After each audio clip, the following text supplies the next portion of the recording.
அடுத்தது ஒரு ஆக்ஷன் செய்யலாம்னு நினைச்சா அவங்க எல்லாம் எழுந்து போயிட்டாங்க அப்படின்னாரு. இங்க ஒரு முதலமைச்சருடைய ஆக்ஷன் அப்படின்றது பிசிக்கலா ஆக்ஷன் இருக்கக்கூடாது.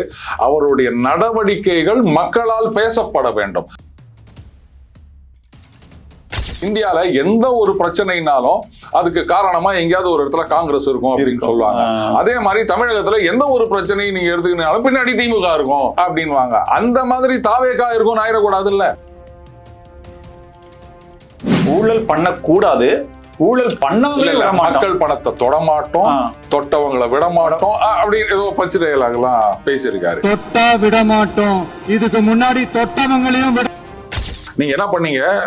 21 ஆட்சிக்கு வரதுக்கு முன்னாடி இந்த அதிமுக அமைச்சர்கள் எல்லாம் ஊழல் பண்ணிட்டு இருக்காங்க, அவங்க மேல நடவடிக்கை எடுப்போம், உள்ள தள்ளுவோம் அப்படின்லாம் சொன்னீங்க. எத்தனை பேரை உள்ள தள்ளுனீங்க? உங்க அமைச்சர்கள் தான் உள்ள போனாங்க. கரெக்டா? இந்த திமுக ஆட்சியரோட வந்த உடனே ஒரு வெள்ளை அறிக்கை கொடுத்தாங்கன்னு நினைக்கிறேன். ஒயிட் பேப்பர் தான் சார் காட்டினாரு. வைத்திலிங்கம் அங்க போய் அவரும் சொல்றேன்.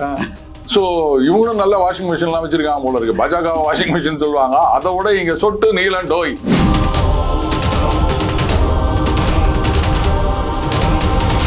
ஸ்பெக்ட்ரம் தமிழ் நேயர்களுக்கு வணக்கம். நம்மோடு அரசியல் விமர்சகர் டெய்லி பஞ்ச் அருண் இருக்கிறார், பேசலாம் சார். வணக்கம். வணக்கம் ராம்ஸ். நேற்று நடந்த சம்பவம் அப்படின்னா இன்னைக்கு நடந்தது மகா சம்பவமா இருக்கு. முதலமைச்சர் சி ஜோசப் விஜய் அவர்கள் அப்படியே பொங்கி எழுந்திருக்காரு. பல்வேறு விதமான கேள்விகளை பஞ்ச் வசனங்களை பேசியிருக்காரு, சைகையெல்லாம் காட்டிருக்காரு, எல்லாத்துக்கும் பதில் சொல்லிருக்காரு.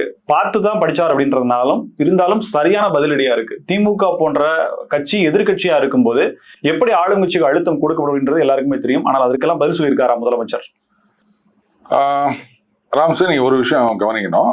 இதே முதலமைச்சர் அவர்கள் அந்த மேகதாதுக்கு எதிரான தீர்மானம் அதை வாசிக்கும் போது என்ன மாதிரி மாடுலேஷன் இருந்தது அப்படின்றத நீங்க பார்த்திருப்பீங்க. அதுக்கப்புறம் கடைசியா முதலமைச்சர் உரை, அப்ப என்ன மாடுலேஷன் இருக்கு அப்படின்றத நீங்க பார்த்திருப்பீங்க. இதுக்கு முன்னாடி ஜெயலலிதா அவர்களாகட்டும் இல்லை கலைஞர் அவர்களாகட்டும் 2 பேரும் சட்டமன்றத்துல பேசும்போது எதிர்கட்சி தலைவருக்கு ஆளுங்கட்சியா இருக்கும்போது எதிர்கட்சியா இருக்கும்போது ஆளுங்கட்சி தலைவருக்கு பதில் சொல்லும் போது அழுத்தம் திருத்தமா அவங்களுடைய பதில் இருக்குமே தவிர மாடுலேஷன்ல இப்போ ஒரு மாதிரி அப்போ ஒரு மாதிரி அப்படின்றத நம்ம என்னைக்குமே பார்க்க முடியாது இல்லையா? எப்பவுமே அவர்களுடைய குரல் அப்படின்றது ஒரே மாதிரி தான் ஒலிக்கும். அந்த அழுத்தம் திருத்தமா ஒரு அத்தாரிட்டேட்டிவான ஒரு ஸ்பீச்சாக இருக்கும். அது தீர்மானத்தை வாசிக்கிறதா இருந்தாலும் சரி, இல்ல பதில் கொடுக்கறதா இருந்தாலும் சரி, அந்த பதில்ல இருக்கிற அந்த ஸ்டஃப் இருக்கு பாருங்க, அதுதான் அந்த ஸ்ட்ரென்த் அவங்களோட இதோட சேர்த்து. அதனால இப்படி ஒரு ஹை பிச்சில் பேசினா ஒரு மாதிரி, இது நான் இப்படி லோ பிச் அப்படின்றத அவங்க யாரும் ஃபாலோ பண்ணது கிடையாது. இதை யாராவது முதலமைச்சர் அவர்களுக்கு சொல்லணும் அப்படின்னு நினைக்கிறேன். இது சினிமா கிடையாது. சிச்சுவேஷனுக்கு ஏற்ற மாதிரி மாடுலேஷனை மாத்தணும் அப்படின்றது அவருக்கு தெரியாது சார்.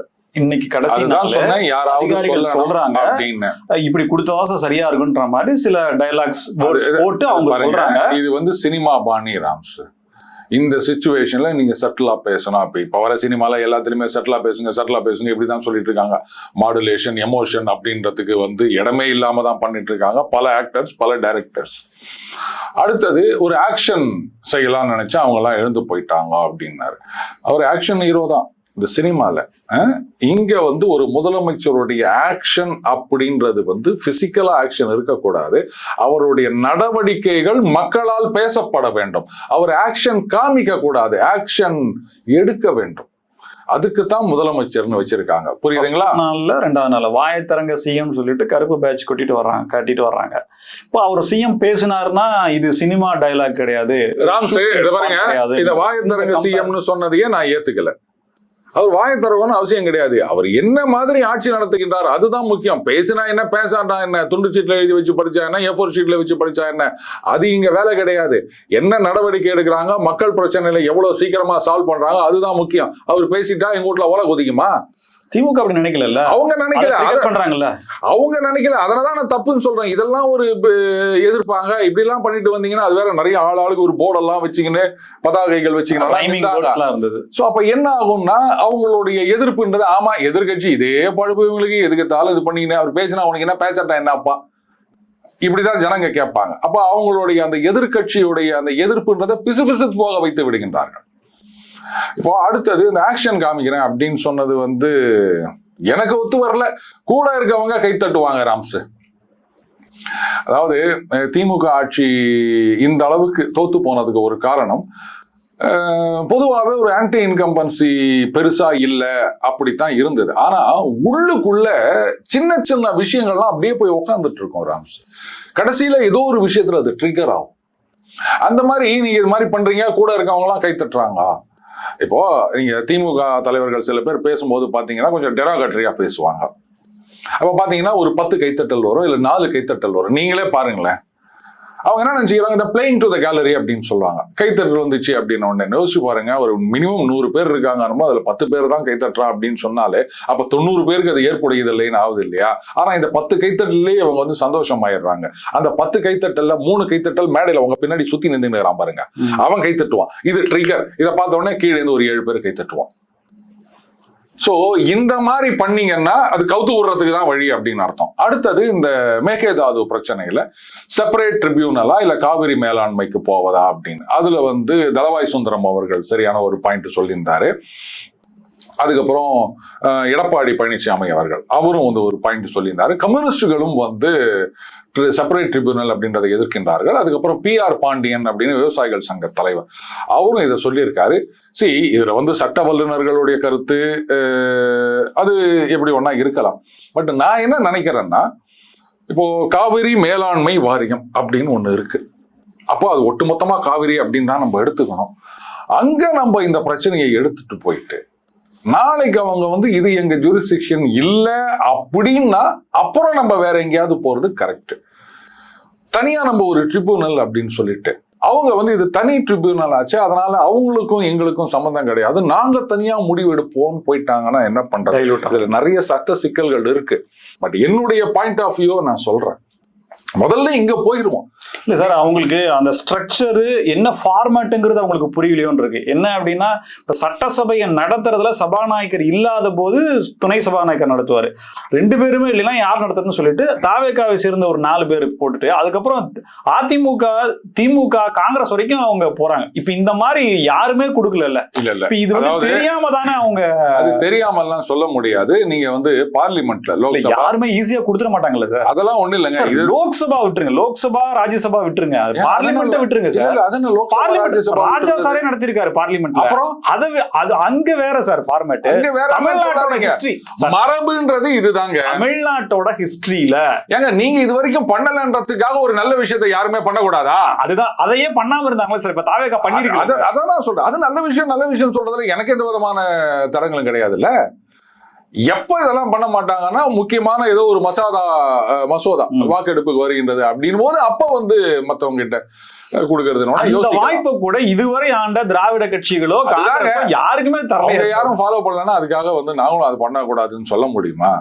இப்போ ஒரு நல்ல விஷயம் அதை எல்லாரும் பண்ணிட்டு இருக்காங்க, இவங்க அதை மாத்தி பண்றாங்கன்னா நீங்க கேள்வி கேட்கலாம். அதேதான் சார் நான் சொல்றேன். என்ன அப்படின்னா, இது வரைக்கும் என்ன மரபு என்ன செஞ்சாங்கன்றதை இவங்க பார்க்கலன்ற, என்ன ரூலுங்கிறதே இவங்க பார்க்கலன்ற, அதுல சில தவறுகளும் நடக்குது, சில நன்மைகளும் நடக்குதுன்ற. இப்ப காவேரி வாரியத்துல சொல்ற விஷயங்கள் தவறா இருந்தா அப்படி இந்த பக்கம் சபாநாயகர்ல இடத்துக்கு பாத்தீங்கன்னா அங்கேயுமே ஒரு நல்லது நடக்குது. பேலன்ஸ். சபாநாயகர் விஷயத்தை நீங்க விட்டுருங்க, அது சபாநாயகர் வந்து நீங்க அதிமுக இருந்து ஒருத்தர் உட்கார வைக்கிறதுனால எதனாலயோ பெரிய மாற்றங்கள் வந்துட்டு போறது கிடையாது. ஒண்ணுமே இல்ல, நல்ல முயற்சி. ஆனால் இந்த காவிரி மேலாண்மை வாரியத்துல வந்து நீங்க விஷயம் தெரியாம பண்ணிட்டீங்கன்னா பெரிய சொதப்பலாயிரும் இல்லையா? சோ இதுக்குத்தான் வந்து ஏதோ 2 மணி நேரம் பேசினார் அப்படின்றது இல்லைங்க. இதுக்கு வந்து சட்ட வல்லுநர்களை கூப்பிட்டு என்னென்னலாம் பிரச்சனை, இதுக்கு முன்னாடி இந்த வழக்குல சந்தித்தவர்கள் யார் யாரெல்லாம் அப்பியர் ஆனாங்க அவங்களெல்லாம் கூப்பிட்டு வச்சு ஓய்வு பெற்ற நீதிபதிகள் யாராவது இருந்தாங்கன்னு சொன்னா அவங்க கருத்தை கேட்டு அதுக்கப்புறமா ஒரு முடிவெடுக்கிறது தான் நல்லா இருக்கும் அப்படின்னு நான் நினைக்கிறேன். ஏன்னா இதுல வந்து டிஃபரெண்ட் வியூ பாயிண்ட்ஸ் நம்ம கன்சிடர் பண்ணியே ஆக வேண்டும். இது வந்து வாழ்வாதாரம் நமக்கு, புரியுதுங்களா? ஒரு சின்ன தப்பு பண்ணிட்டாங்கன்னா அடுத்து வர்ற அரசு கூட சரி பண்ண முடியாத நிலைமைக்கு கூட போறாங்க. காவிரியை குறுக்கு அணை கட்டலாம் அப்படின்னு அன்னைக்கு திமுக ஆட்சியில கொடுத்ததுதான் அத்தினி வருஷம் நம்மளை போட்டு வாட்டி எடுத்தது. அதை ஞாபகம் வச்சுக்கணும். இதை சொன்னா உடனே திமுக எல்லாம் கடுப்பாயிருவாங்க, என்ன நீங்க அதையே சொல்றீங்களான்னு. நீங்க தானே எல்லாத்துக்கும் ஆரம்பிச்சு வச்சீங்க. அதாவது ஒண்ணு சொல்லுவாங்க, இந்தியால எந்த ஒரு பிரச்சனைனாலும் அதுக்கு காரணமா எங்கேயாவது ஒரு இடத்துல காங்கிரஸ் இருக்கும் அப்படின்னு சொல்லுவாங்க. அதே மாதிரி தமிழகத்துல எந்த ஒரு பிரச்சனையும் நீங்க எடுத்துக்கினாலும் பின்னாடி திமுக இருக்கும் அப்படின்வாங்க. அந்த மாதிரி தாவேகா இருக்கும் ஆயிடக்கூடாது இல்ல. அப்ப கொஞ்சம் கேர்ஃபுல்லா அணுக வேண்டிய விஷயம் இல்ல. இப்போ இதுல என்னன்னா திமுக சொல்லியிருக்காங்கன்னு சொல்லிட்டு அதை வந்து சேர்த்துக்கலாம் அப்படின்னு வேற சொல்லியிருக்காங்க. அதைத்தான் எடப்பாடி அவர்கள் கேட்கிறாரு. எப்படிங்க இதெல்லாம் நீங்க வந்து யோசிக்காம பண்றீங்க? அது 22 மாவட்டங்களுக்கு வந்து வாழ்வாதாரம் இதெல்லாம் வந்து இது பண்ண வேணாமான்னு விவசாயிகளை முதல்ல கலந்து ஆலோசிச்சிருக்கோம் இல்லையா? சரி, அவங்களுக்கு வந்து லீகல் நாலேஜ் இல்லைன்னா அதுக்குதான் நான் சொன்னேன், ஒரு வைடு ஸ்பெக்ட்ரம் எல்லாரையும் கேட்டு என்ன மாதிரி நம்ம கொண்டு போலாம் அப்படின்னு பண்றதுதான் சரியா இருக்கும். அப்படி இல்லாம வந்து இல்ல நாங்க செப்பரேட்டா போறோம்னு சொல்லிட்டு நாளைக்கு வந்து அது வேற இது வேற அந்த அவங்களுடைய ஆர்டர்ல நாங்க தலையிட முடியாது, நாங்க செப்பரேட் ஆர்டர்னு சொல்லிட்டாங்கன்னா ஒண்ணும் இல்லாம போயிடும் இல்லையா? ஊழல் பண்ண மாட்டோம், ஊழல் பண்ணக்கூடாது, ஊழல் பண்ணவங்களே விட மாட்டோம், மக்கள் பணத்தை தொடமாட்டோம், தொட்டவங்களை விட மாட்டோம் அப்படின்னு ஏதோ பச்சு டயலாக்லாம் பேசியிருக்காரு. கரெக்ட். இப்போ என்னன்னா சார், நீங்க ஆரம்பத்துல சொன்னதை அப்படியே எடுத்துக்கிறேன். இது வந்து ஒரு சினிமா படப்பிடிப்புக்கான மக்களை கவரக்கூடிய கவர்ச்சி வார்த்தைகள் அப்படின்றது அல்ல. ஆனா இது அதற்கான ஒரு தீனி போடக்கூடிய விஷயமாக தான் இருக்கு. அமைதியா இருக்காரு, எப்போ சட்டசபை நிகழ்வுகளை பார்த்தாலும் அப்படியே ரொம்ப ஏதாவது வேணா குறிப்பெடுத்துக்கிறாரு. ஆனா எழுதி கொடுத்தது இவ்வளவு ஒரு சினிமா வசனத்தை பேசுறாரு அப்படின்னா சட்டசபை என்ன மாதிரியான நிகழ்வா மாற்றப்படுது? அதாவது இன்னமும் வந்து அந்த ரசிகர்களுக்கு ஏத்த மாதிரி அப்படின்ற மாதிரியே போதும் அப்படின்னு ஒரு சந்தேகம் வரலையா அவங்களுக்கு? எப்பவுமே ஒரே மாதிரி இருந்தா பிரச்சனை வராது. பட் சினிமால உங்களுக்கு அப்படி கிடையாது. கிளைமேக்ஸ்ல தான் போங்கணும், மற்ற நேரத்துல கொஞ்சம் அமைக்க வாசிக்கணும்ன்ற மாதிரி.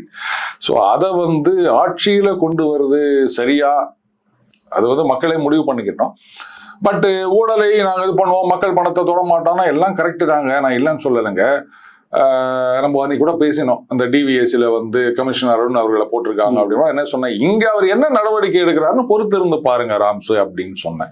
அப்ப டக்கு புக்குன்னு நடவடிக்கை எடுக்கணும். இது வந்து கடகடன்னு ஒரு விஷயத்த தோன்றது, என்னென்ன விஷயங்கள் நாங்கள் இன்வெஸ்டிகேட் பண்றோம் அப்படின்றது, இதுக்கெல்லாம் வந்து ஒரு தனிப்படை அமைக்கிறது அப்படின்னு உடனடியாக ஆரம்பிக்கலாம். அப்போ ஏற்கனவே சொன்ன மாதிரி இது மாதிரி பயந்து நடுங்கி கொண்டிருக்கின்றார்கள், எந்த ஊழல் வெளில வருமோ அப்படின்ட்டு மெர்சலாயிருக்காங்க. அதை நிஜமாவே பண்ணிருக்கணும். இந்நேரம் 4-5 கேஸை நாங்க ஓபன் பண்றோம், இதெல்லாம் வந்து இன்வெஸ்டிகேட் பண்ண போறோம். ஒரே ஒரு டவுட் என்னன்னா 13 லட்சத்தி சில்லற கோடி கடன் இருக்குன்னு சொல்றாங்க. வாங்கிய பணம் எந்த இடத்துல தவறாக செலவு செய்யப்பட்டது, இதுதானே சார் நமக்கு தெரிய வேண்டியது. பொது வெளியில இருக்கக்கூடிய தகவல்களை அரசு ஒரு அறிக்கையா கொடுக்குது.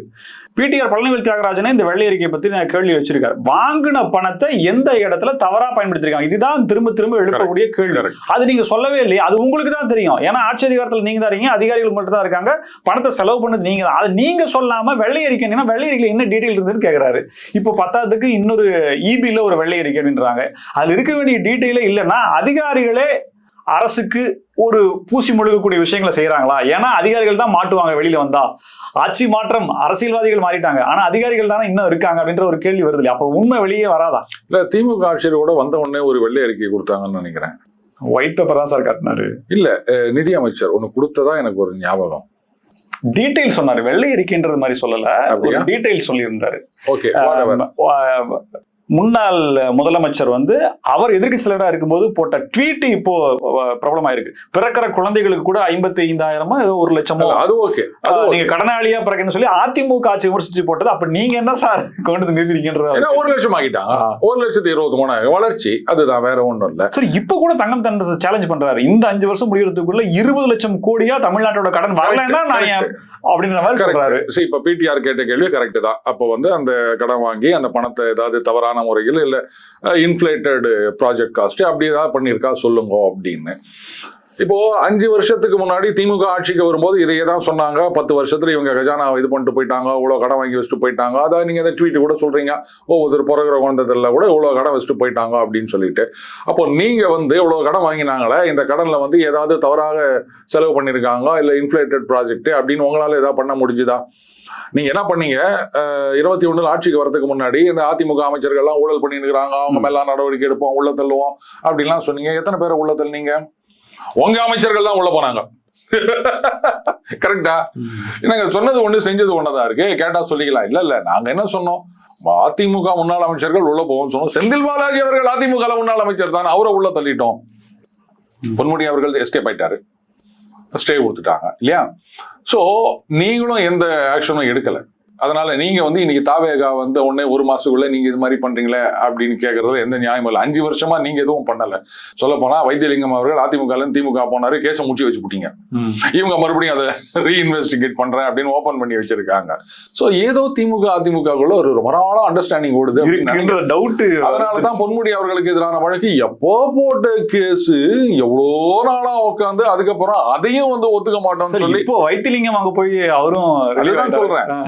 சோ இவங்களும் நல்ல வாஷிங் மிஷின் எல்லாம் வச்சிருக்காங்க போல இருக்கு. பாஜக வாஷிங் மிஷின் சொல்லுவாங்க, அதை விட இங்க சொட்டு நீலம் டோய் அப்படின்னு சூப்பரா வெளுத்தெடுக்குதுன்னு வச்சுக்கோங்களேன். ஆனா இவங்க அதை விட மாட்டேன்ட்டாங்க, நான் உன்னோட போறேன் அப்படின்னு சொல்லிட்டாங்க. டிவிக்கு வாஷிங் மிஷின் ரெடி ஆயிட்டு இருக்கோம். சோ என்ன பண்ணணும், இந்த சொல்லுல மட்டும் இருக்கக்கூடாது பஞ்ச். அந்த பஞ்ச் அப்படின்றது எப்ப இருக்கணும்னா உரைக்கணும், அதுக்கேத்த மாதிரி நடவடிக்கை இருக்கணும். அதுதான் முக்கியம். முதல்ல இவங்க சரி எவ்வளவு கேக்குறேன், எஃப்ஐஆர் அது நீங்க அது கூட ஏதோ 23 இன்னைக்கு 23ஆம் தேதி ஏதோ ஹியரிங் வருதுன்னு நினைக்கிறேன். அது வரைக்கும் நோ கோர்சிவ் ஆக்ஷன் அப்படின்னு ஏதோ போல இருக்கு. சரி, கோர்ட்ல என்ன முடிவு எடுக்கிறாங்க அப்படின்றத பார்க்கலாம். அதுக்கு இடி இருக்கு. இடி தானே வந்து எஃப்ஐஆர் போட சொன்னாங்க. நீங்க அவங்க கேளுங்க, என்னங்க எஃப்ஐஆர் எல்லாம் போட சொன்னீங்க, போட்டாங்க, இப்ப நீங்க என்ன பண்றீங்க அப்படின்னு. ஒருவேளை 29 வெயிட் பண்றாங்களோ, இல்ல 29ஆம் தேதிப்பா, இது 23ஆம் தேதி ஹியரிங், என்ன ஆச்சு அப்படின்னு. அதுக்காக நீங்க ஒண்ணு 29 தேர்தல் அப்படின்லாம் நினைச்சிக்காதீங்க. நான் அப்படிலாம் சொல்ல வரல. இப்போ இந்த நடவடிக்கைகள் அப்படின்றது வந்து சுறுசுறுப்பா இருக்கணும். இப்போ வந்து இது தாவேகாவுக்கு சரியான வாய்ப்பு ராம்ஸ். ஏன்னா அதிமுகவை சுத்தமா அவங்க முழுங்கிட்டாங்க. இப்ப திமுகவை வந்து தலையெடுக்க விடாம பண்ணணும் அப்படின்னு சொன்னா அந்த ஊழல் புகார்கள், அதன் மீதான நடவடிக்கை. இப்ப இவங்க நடவடிக்கை எடுக்கிறாங்க டிவிஎஸ்ல அப்படின்னு சொன்னா இடி வந்து நிஜமா நடவடிக்கை எடுத்தாக வேண்டும். அட்லீஸ்ட் ஒரு எஃப்ஐஆர் ஆதாரபூர்வமா சரியான எஃப்ஐஆர் இல்லன்னு வச்சுக்காங்களேன். இவங்களும் திமுக பாசக உள்கை அப்படின்னு ஒரு குத்து குத்தினாங்கன்னா, அப்பா அண்ணாமலை போயிட்டார், நாங்க இனிமே சந்தோஷமா இருக்கோம், அடுத்த தேர்தலில் நாங்க 25% வாக்குகளை பெற்று எங்க போறோம் பாரு அப்படின்னு நினைச்சு நிக்கிறாங்க தமிழ்நாடு பாஜக. அவங்களையும் நறுக்குன்னு ஒரு குட்டி ஓரம் வச்சா மாதிரி ஆயிரும். அப்ப நிஜமாவே கண்ணு கெட்டின தூரம் வரைக்கும் எதிர்கட்சிகள் இல்லை அப்படின்னு சொல்லிக்கலாம். ஆனா பஞ்ச் ஆக்ஷன்ல இருக்கணும், இருந்தா சந்தோஷம். ஜனங்க என்ன நினைக்கிறாங்க, இப்போ கிளைமேக்ஸ்ல வந்து வில்லனை போட்டு குத்துன்னு குத்தும் போது அந்த வில்லன் நிஜமாவே நல்லவனா கெட்டவனா நிஜ வாழ்க்கையில எனக்கு தெரியாது. சினிமால வில்லன் குத்தும் போது நாமளே அந்த வில்லனை குத்துற மாதிரி சந்தோஷப்படுறோம். அந்த மாதிரி தாங்க இவங்க ஊழல் பண்ணாங்கன்னு சொல்லிட்டு நடவடிக்கை எடுத்து உள்ள போட்டீங்க அப்படின்னு சொன்னீங்கன்னா, நீங்க என்ன தப்பு பண்ணாலும் அது ஜனங்க கண்டுக்க மாட்டாங்க. இவங்களை அடிக்கிறாங்க, அதை மட்டும் தான் நம்ம பார்ப்போம். சோ அந்த சந்தோஷத்தையாவது மக்களுக்கு கொடுங்கன்னு தான் நான் கேட்கிறேன். பஞ்சு செயல் அவ்வளவுதான் ராம்ஸ். மிக நன்றி சார், பல்வேறு தகவல்களுக்கு நன்றி. நன்றி ராம்ஸ். மீண்டும் சந்திப்போம். இணைந்திருங்கள் ஸ்பெக்ட்ரம் தமிழோடு. நன்றி நேயர்களே.